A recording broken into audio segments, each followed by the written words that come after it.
Shalom à tous, bien-aimés, frères et sœurs, grâce et paix sur vous au nom du Mashiach, notre Adon. Bienvenue au sacerdoce du Nazir, la voix sainte. Je suis le Gohen Hanazi Nezeria, fils d'Israël biologique de la tribu de Lévi. Alors, mes bien-aimés, je vais échanger avec vous sur un sujet extrêmement important. Alors, je vous parlerai bien sûr des deux anges du recrutement du monde nouveau. Alors, deux anges du recrutement du monde nouveau. Déjà, ce thème peut nous interpeller en nous disant que le Seigneur a mandaté deux anges afin de faire un recrutement, bien sûr, dans notre monde présent pour ceux-là qui hériteront le monde nouveau, le paradis. Vous connaissez bien l'histoire du père Abraham. Dans le livre de la Bible que vous utilisez, le livre de Genèse, le chapitre 18, la parole dit que Abraham était assis à l'entrée de sa tente au moment où le soleil était au zénith, à la chaleur du soleil. Il voit trois hommes, bien sûr. Et il court, il va devant ces trois hommes-là. Le père Abraham se prosterne, il leur demande de venir chez lui et manger. Et une fois qu'ils arrivent chez lui, il va préparer de la nourriture, ils vont manger. Mais pendant ce temps, l'Éternel dit, est-ce que je vais cacher à Abraham, qui est mon ami, ce que j'ai l'intention de faire? Alors, le Seigneur reste là à parler avec Abraham, mais pendant ce temps, il envoie les deux anges qui étaient incarnés avec lui, il les envoie vers Sodome, afin d'aller bien sûr sauver le peuple qui devait être choisi. Et exactement c'est ce qui arrive. D'accord? C'est ce qui est arrivé. Les deux anges dans leur incarnation arrivent à Sodome. Également Lot les voit, il va se prosterner devant eux. Rapidement il les reçoit. Il les reçoit bien sûr chez lui à la maison, il les donne à manger. Et on connaît un peu quelque temps, les hommes de Sodome se rassemblent afin de dire à Lot, les étrangers qui sont venus chez toi, fais les sorties pour que nous puissions les connaître. Nous connaissons le reste de l'histoire. Mais ce qui est important, le Seigneur ne voulant pas que les justes périssent avec les injustes, il a envoyé les deux anges à Sodome afin de libérer Lot, ainsi que ses filles et aussi ses gendres bien sûr. Parce que l'histoire que vous ne connaissez pas, Lot n'avait pas que deux filles.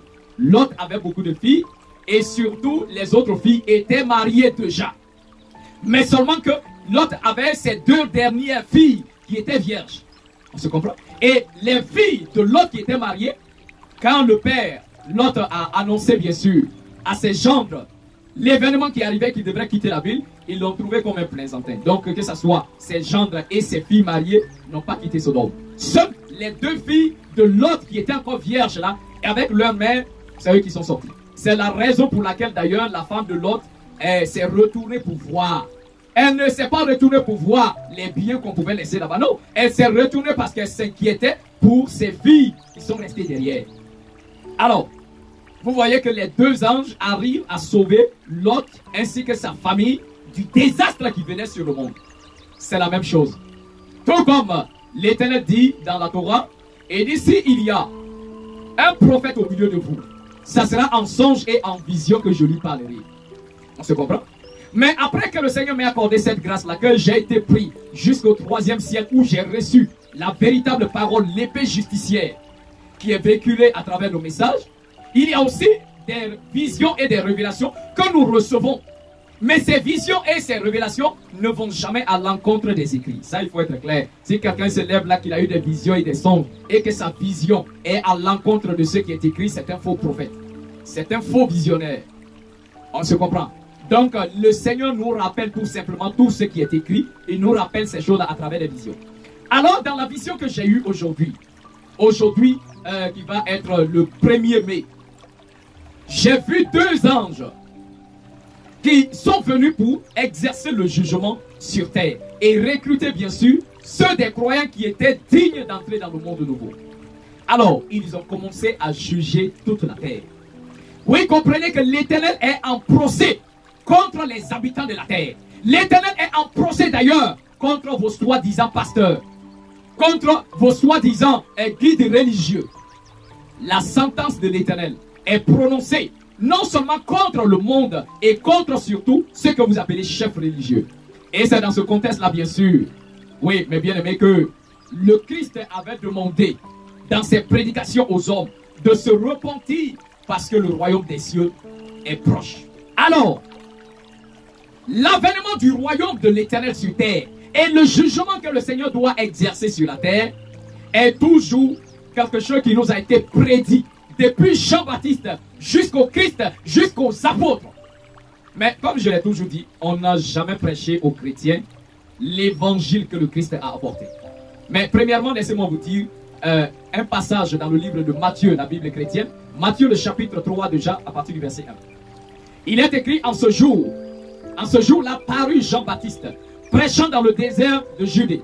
Il disait, repentez-vous car le royaume des cieux est proche. Le message commence par Jean-Baptiste qui dit, repentez-vous car le royaume des cieux est proche. Quand on dit le royaume des cieux est proche, c'est qu'il y a un royaume qui vient, qui n'est pas encore arrivé, mais c'est tout proche de nous. Ouais, qui c'est quoi ce royaume-là? Oh, le chrétien déjà, qui n'a rien dans la terre, a dit que le royaume c'est le Christ. Alors, on va aller juste devant, Matthieu le chapitre 4, le verset 17. La parole dit en ce moment, Yahushua, le Christ, commença à prêcher et a dit, repentez-vous car le royaume des cieux est proche. Oh. Jean-Baptiste dit, repentez-vous car le royaume est proche. Le Christ lui-même vient aussi dire aux gens de se repentir car le royaume est proche. Mais c'est quel royaume qui est proche que le Christ est en train de prédire? Il nous prédit un royaume qui est prêt à venir. Et c'est quoi ce royaume? À tel point que le Christ va même aller plus loin et il va choisir ses disciples et il va les donner le même mandat. Le Christ meurt, il ressuscite et il envoie toujours ses disciples prêcher cette même mission et prêcher ce même message. Regardez bien ce que la parole nous dit dans le livre de Matthieu. Matthieu le chapitre 10 à partir du verset 6. La parole dit, je vais même lire à partir du verset 5. Matthieu chapitre 10 le verset 5. Il nous a dit, tels sont les 12 que Yahushua envoya après les avoir donné des instructions suivantes. N'allez pas vers les païens, n'entrez pas dans les villes des Samaritains. Allez plutôt vers les brebis perdues de la maison d'Israël. Allez, prêchez, dites, le royaume des cieux est proche. Guérissez les malades, ressuscitez les morts, purifiez les lépreux, chassez les démons. Vous avez reçu gratuitement, donné gratuitement. La question que j'aimerais poser est de savoir, c'est quel royaume qui est proche à venir que Jean-Baptiste annonce, le Christ annonce, et comme cela n'était pas suffisant, il choisit 12 disciples d'aller répandre cette bonne nouvelle au milieu de tous les croyants, au milieu de tout Israël pour dire repentez-vous car le royaume est proche. Le Christ n'a jamais dit repentez-vous car le royaume est là. Alors quel est ce royaume dont il est question? Qui vient vers nous. Alors, mes bien-aimés, nous allons prendre ensemble le livre de, voilà, Malachie, le chapitre 3, le verset 1. Il est écrit, voici j'enverrai mon messager, il préparera le chemin devant moi. Et soudain, entrera dans son temple le Seigneur que vous cherchez et le messager de l'alliance que vous désirez. Voici, il vient, dit l'Éternel des armées. Alors, dans ce premier passage déjà ici, on voit que l'Éternel, le Père, donne une prophétie par la bouche de son prophète Malachie. Il dit, voici, je vais envoyer mon messager pour me préparer le chemin. Qui est ce messager qui vient préparer le chemin? Tout naturellement, c'est Jean-Baptiste.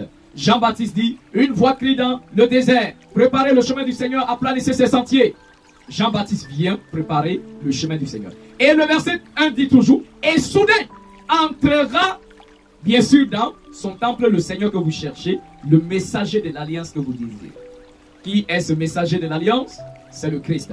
Le Christ est le messager de l'alliance, celui qui a apporté la deuxième alliance, bien sûr. Alors, on va définir la mission du Christ à partir du verset 2 jusqu'au verset 4. On dit, il vient, il va purifier les fils de Lévi, à tel point que Judas puisse présenter à l'Éternel des offrandes agréables, bien sûr. Mais la partie qui est extrêmement importante, après que le Christ soit venu exercer son jugement, le verset 5 nous dit maintenant, Malachie 3, le verset 5, il dit, je m'approcherai de vous pour le jugement. Je me hâterai de témoigner contre les enchanteurs, les adultères, contre ceux qui jurent faussement, contre ceux qui retiennent le salaire du mercenaire, qui oppriment la veuve et l'orphelin, qui font tort à l'étranger, en un mot, tous ceux qui ne me craignent pas, dit l'Éternel des armées. Qui parle dans ce verset? C'est l'Éternel des armées qu'on va dire, l'Éternel ou Yahuwah Tsevaot, l'Éternel des armées. L'Éternel dit, quand Jean-Baptiste viendra lui préparer le chemin, d'accord? Il vient lui préparer le chemin, et que le messager de l'alliance entre, qui est le Christ, afin de purifier les fils de Lévi. Et au verset 5, maintenant, il dit, lui, il entre dans la scène et il s'approche afin de juger la terre. Et il se hâtera de témoigner, bien sûr, contre tous ceux qui ne le craignent pas. Alors, l'Éternel a décidé de descendre sur terre afin de pouvoir exercer un jugement et témoigner contre les hommes. Alors c'est ce jugement que l'Éternel lui-même vient effectuer sur terre, c'est ce qu'on appelle le royaume.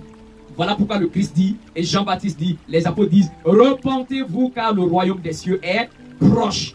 Parce qu'il y a quelque chose qui vient vers les hommes, mais la chose qui arrive doit les trouver dans la repentance. Donc voici de quoi il est question.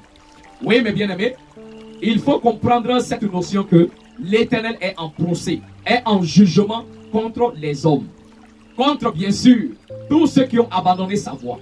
Mais à commencer d'abord par tous ceux que vous appelez les chefs religieux, les guides religieux. Et l'Éternel détermine bien sûr le code de son jugement qui est 1380. Mais vous savez que 1380 est justement un chapitre de l'épée justicière du livre qu'on appelle l'évangile du jugement. Alors les anges, les deux anges du recrutement révèlent que le code du jugement que l'Éternel effectue actuellement est bien sûr le code 1380, qui est un chapitre du livre de l'évangile du jugement qui se trouve dans l'épée justicière. Alors nous allons lire ensemble et nous allons décortiquer. Alors, l'épée justicière, le chapitre 1380. Le titre est d'abord la bonne nouvelle et le jugement. Verset 1. À ces prophètes, pasteurs, imams, prêtres, dit le souverain, je ne vous ferai plus grâce, mais vous subirez le courroux de mon jugement, jusqu'à ce que vous renonciez à vos œuvres malsaines.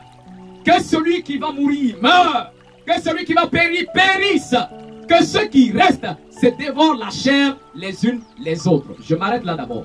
La première partie du procès de l'Éternel, c'est contre vos chefs religieux, contre ceux que vous appelez pasteurs, prophètes, imams et prêtres. L'Éternel est en jugement contre vous. L'Éternel est en procès contre vous à cause de vos abominations, à cause de vos mensonges et de vos doctrines erronées. Vous qui avez égaré le peuple du Seigneur, l'Éternel est en procès contre vous. La sentence du Seigneur est sur vous, pasteurs, prêtres, imams et prophètes. Le Seigneur est courroucé contre vous. Et voilà pourquoi il dit, il ne vous fera plus grâce. Et sa colère, son courroux, sera sur vous, c'est son jugement, jusqu'à ce que vous vous détourniez de vos œuvres malsaines, vos abominations, vos doctrines erronées. Vous avez égaré le peuple de l'Éternel à travers ce livre pourri que vous avez en main, appelé la Bible et le Coran. Oui, le Seigneur est en jugement contre vous. Est-ce que vous comprenez? Je ne suis pas le prophète mandaté uniquement contre les pasteurs. Je suis le prophète du Seigneur mandaté contre les prêtres, les imams, les pasteurs et les faux prophètes. D'ailleurs, au milieu des pasteurs, il n'y a aucun vrai, aucun prophète, imam vrai. Ce sont tous des menteurs. Des menteurs qui égarent le peuple de l'Éternel. Et la sentence du Seigneur est sur vous. Ça, c'est la première des choses que vous devez comprendre. Mais voilà pourquoi, au verset 5, le Seigneur adresse sa parole à vous, les fidèles, vous les âmes du Seigneur. Il est écrit, aux âmes, le souverain dit, je vous annonce une nouvelle de salut. J'établirai de nouveau avec toutes les âmes vivantes une alliance éternelle. Car il est l'heure où le Seigneur établit, à travers l'intermédiaire de son prophète, bien sûr la troisième alliance, qu'il traite avec tous les habitants de la terre. Et les âmes qui sont encore sensibles, ceux-là qui veulent se sauver et sauver leurs âmes, le Seigneur vous appelle dans son alliance à travers le message de son prophète, le Kohen Hanazinezeria. Et ceux-là qui entreront dans l'alliance du Seigneur, qui est appelée la troisième alliance, ceux-là seront sauvés, recevront bien sûr le salut de leurs âmes. Mais la parole dit au verset 7, et ceux des âmes qui suivront l'égarement des prophètes, des pasteurs, des imams et des prêtres recevront le salaire de leurs iniquités. Parce que les maîtres iniques qui commettent l'iniquité à longueur de journée, ce sont qui? Les pasteurs, les prêtres, les imams, les espèces, c'est-à-dire les pires de la race humaine. Ceux qui égarent le peuple du Seigneur, des vrais serviteurs de Satan, des vrais serviteurs du diable, à qui même vous avez confié vos âmes. Vous pensez que c'est le Seigneur, le Tout-Puissant, qui a confié vos âmes dans la main des pasteurs, des prophètes, des imams et des prêtres. Non. Le Seigneur n'a pas mandaté ces personnes-là afin de vous guider. Car ce sont des escrocs et des menteurs qui ont falsifié la parole du Seigneur afin de s'enrichir sur le dos du peuple et afin de pouvoir dominer bien sûr les âmes du Seigneur. Je vais vous le démontrer tout à l'heure. Alors, le Seigneur s'adresse à ceux-là qui se disent croyants. La parole dit, et ceux des âmes qui suivront l'égarement de ces prophètes, pasteurs et imams et prêtres, vous allez tous aussi recevoir le salaire de vos iniquités. Le Christ dit celui qui, un aveugle qui suit un autre aveugle, tous les deux tombent dans un trou. Et un homme inique qui suit également un autre homme inique abominable, les deux tomberont bien sûr dans la force de l'iniquité. Ces pasteurs et prêtres, prophètes, imams, pour qu'on dit où? À Dieu, ils n'ont jamais été mandatés. Ils ne connaissent même pas comment le Seigneur procède pour le salut de l'humanité. C'est eux qui ont aboli la loi du Seigneur. C'est eux qui ont rejeté le message du Seigneur. Et ils ont créé leur christianisme et leur religion bidon qui n'a ni tête ni queue. Alors, est-ce qu'un homme peut se fier à un fil en coton quand il y a le feu qui s'approche? Non. Car ce n'est que de fil en coton, ça partira bien sûr en fumée. Alors, mes bien-aimés, l'Éternel est en procès contre ceux-là que vous appelez guides religieux. Car personne n'a jamais égaré l'humanité que ces pasteurs, imams, prophètes et puis prêtres. Ceux-là que vous appelez guides religieux. Ce sont ceux-là qui ont vendu vos âmes dans la main de Satan. Mais l'Éternel le déclare au verset 17. Malheur aux prophètes, aux pasteurs, aux imams et aux prêtres, bon à rien, qui égarent les âmes, que l'épée fonde sur leurs bras et que leur œil droit s'éteigne. La parole dit que leurs bras se dessèchent, qu'ils se dessèchent, que leur œil droit s'éteigne et s'éteigne.